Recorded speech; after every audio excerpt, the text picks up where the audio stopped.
Good morning mga kaibigan. Ito tayo ngayon. Tutuloy natin yung pagpuputol nito ang ating punong mangga.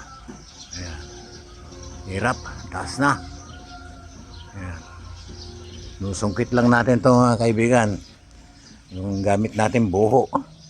Saka ito. Ang lagari na ito. Ayan. Pinahasa ko na ito kanina. Ayan.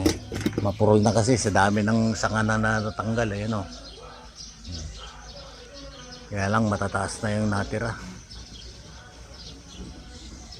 Delikado kasi yung puno nito dahil kalahati nabulok na mga kaibigan. Butas na yung gitna. So, obligadong tulin na.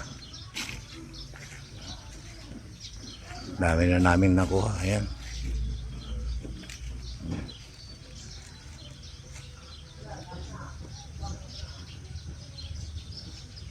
Mga sanga na pinutol natin.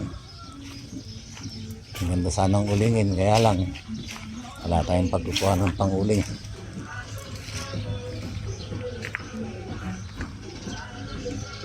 Dami naman, lalaki pa naman. Okay po, good morning po ulit. Thank you very much po.